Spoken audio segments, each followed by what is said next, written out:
तो ऊपर जंप किया होगा उस गाड़ी में ऐसे ऊपर। अब मेरी आदत है, मैं आगे बैठा था, मेरे मोबाइल से हाथ नीचे गिर गए, लेकिन मैं सीट बेल्ट लगाया हुआ था, तो मुझे अल्लाह के फजल से कुछ नहीं हुआ। मैं सीट बेल्ट इसलिए लगाता हूँ, कार में जब भी बैठता हूँ तो सीट बेल्ट मैं यूज करता हूँ। तो बैरक है, बहुत मेहनत की आप लोगों ने, खुसूसन हिफ्जुर रहमान साहब भी बड़े मुतफक्किर थे, अराकीन जलसा का। मैं वहाँ तकरीबन पौने 2 घंटे बयान करके तकरीबन उसके फिर आपके पास हाजिर हुआ हूँ। ज़्यादा लंबा समय दे नहीं पाऊँगा, हमारी माएँ बहनें बड़ी तादाद में हैं। आइए, जब आए हैं तो कुछ काम की बात कर लेते हैं। एक हदीस है अम्मा आयशा सिद्दीक़ा रज़ियल्लाहु ताला अन्हा की।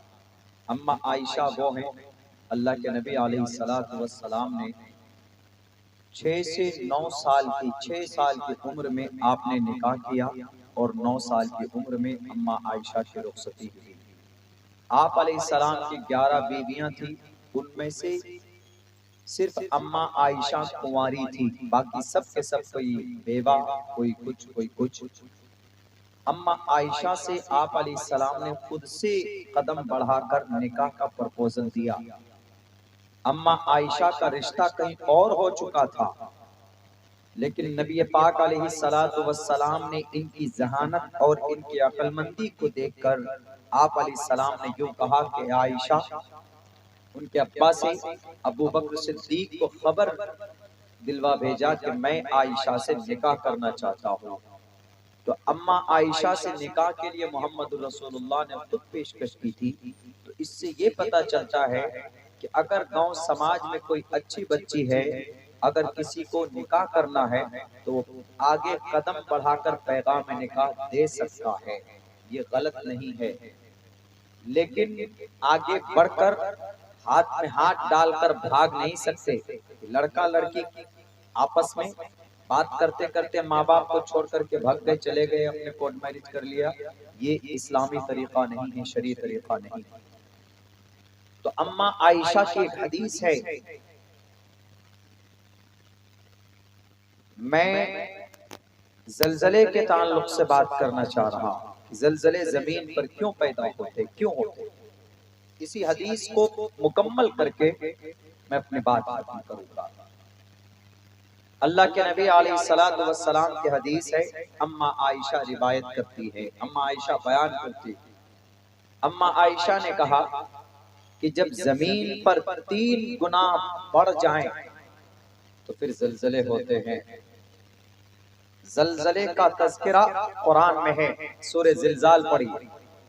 इज़ा ज़ुलज़िलतिल अर्ज़ु ज़िलज़ालहा व अख़रजतिल अर्ज़ु अस्क़ालहा व क़ालल इंसानु मा लहा यौमइज़िन तुहद्दिसु अख़बारहा बिअन्न रब्बका औहा लहा। जमीन जलजला पैदा करती है, जमीन अपने आप में अपने को हिलाती है, किस वजह से? बिअन्न रब्बका औहा लहा, उसके रब का फरमान होता है, उसको ऑर्डर होता है। हिंदू भाइयों की किताब में है, बड़े बहुत पुराना मंत्र है वो, ओ पूर्णमिदम पूर्णात्, जिस जात ने पूरे ब्रह्मांड को सजाया वो जात इस कायनात को नष्ट भी करेगा। साइंस की नजर में जलजला क्या है? साइंस की नजर में, मेडिकल की दुनिया में जलजला अलग है। साइंस की दुनिया में यह है, ये जो जमीन है तकरीबन 6 करोड़ 30 लाख मुरब्बा मील के इलाके में, यानी तकरीबन 8.5 लाख किलोमीटर में, 8.5 करोड़ किलोमीटर में जो जमीन फैली हुई है, इस जमीन की 7 प्लेट है, प्लेट जिसको टेक्टोनिक प्लेट बोलते हैं। साइंस का कहना है कि जब वो टेक्टोनिक प्लेट आपस में मिलती है तो जहां जहां वो प्लेट टकराती है वहां पर एक जुम्बिश पैदा होती है, वाइब्रेशन। उसी वाइब्रेशन की वजह से वहां वहां पर जलजला आता है। इसका एक्सप्लेन मैं और करूंगा आखिर में, लेकिन इससे पहले कुरान की रोशनी में, हदीस की रोशनी में, शरीयत की रोशनी में जलजले क्यों पैदा होते हैं। अम्मा आयशा सिद्दीक़ा रज़ियल्लाहु ताला अन्हा फरमाती, दुनिया के लोगों, जब 3 गुना बढ़ जाएं इस जमीन पर तो जलजले पैदा होते हैं। अभी तुर्की में जलजला आया, तकरीबन 65,000 लोग मर चुके हैं अभी तक। डेली 100, 150, 200, 500 लाशें निकाली जा रही है। पूरा का पूरा घर गिर गया, पूरी बिल्डिंग समा गई चंद सेकंडों, चंद मिनटों में। 18 किलोमीटर जमीन के नीचे से वो कपकपाहट, वो वाइब्रेशन शुरू हुई, वो जलजला पैदा हुआ, जिससे तुर्की के अंदर तकरीबन अभी तक 60-65 हजार लोग मौत के घाट चले गए और अभी न मालूम कितने हजार लोग मरे होंगे जो दफन हैं अभी मट्टियों में, मलबे में। और तकरीबन 4 लाख लोग बेघर हो गए। 4 लाख। क्या वजह है, क्यों जलजला पैदा होता है? हम अपने कुरान की रोशनी में, हदीस की रोशनी में इसकी वजह ढूंढते हैं। अम्मा आयशा फरमाती है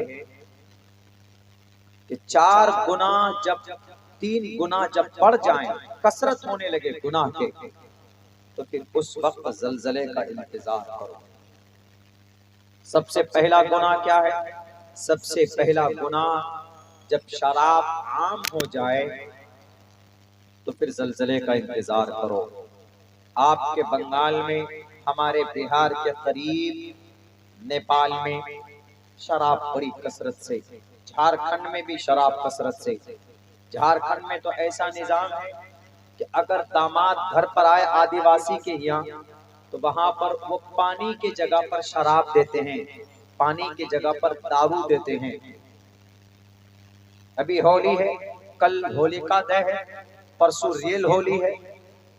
मैंने किसी जगह पर कहीं बयान किया है कि होली असल में हजरत इब्राहिम के वाक़े से लिया गया है। तो इस होली में खूब शराब पिएंगे। जब शराब की कसरत हो जाए तो लोगों फिर इंतजार करो कि अल्लाह तबारक व तआला जमीन को ऑर्डर दे के, जमीन तो सही सलामत है, अभी शराब धड़ल्ले से पी जा रही है।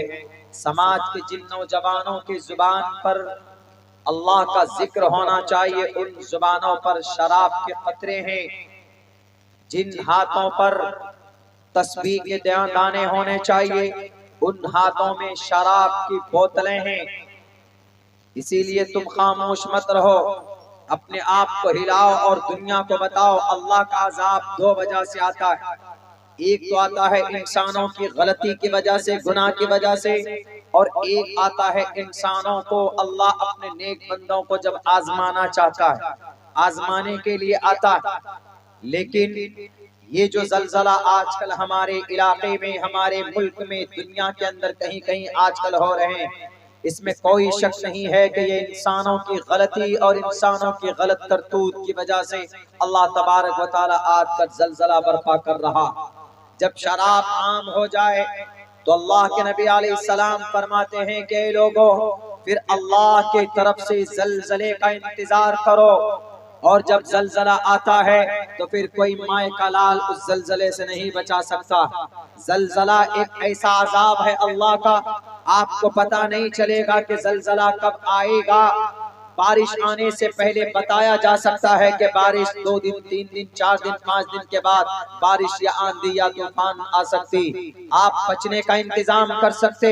लेकिन जलजला एक ऐसी मुहलिक बीमारी है, एक ऐसी मुहलिक अजाब है अल्लाह तबारक व तआला की तरफ से कि जलजला को रोकने के लिए ज़ियांग चाइना का एक विद्वान, एक साइंटिस्ट एक सिस्मोमीटर बनाता है ताकि हम उस जलजला आने से पहले हमें पता चल जाए, सिस्मोमीटर के जरिए कि जलजला आ रहा है तो हम महफूज जगह पर चले जाए। 1932 में वो सिस्मोमीटर बनाता है, लेकिन 1956 में इतना भयानक जलजला आया वसी चाइना के अंदर, तकरीबन 8 लाख लोग मर गए, लेकिन उस सिस्मोमीटर ने जलजले से नहीं बचा पाया। तो इससे साफ पता चलता है कि जलजला जब आता है, रब्बे जुल जलाल जब जमीन को ऑर्डर देता तो फिर कोई माए का लाल जलजले से उसकी तबाही से आपको नहीं बचा सकता। तो जलजला को दावत देने वाला गुनाह कौन सा? शराब था। शराब जब इंसान पीता है, होठों से शराब लगाता है, शराब में बियर है, वाइन है और कोरेक्स है, टैबलेट है, सुलेशन है। जो बिहार में शराब पाबंद है लेकिन कोरेक्स, टैबलेट वगैरह वगैरह यूज करते हैं बच्चे नशा हासिल करने के लिए, नशा करने के लिए। वो भी चीजें शराब में, वो भी चीजें दारू के अंदर आती है जिनसे नशा पैदा होता है।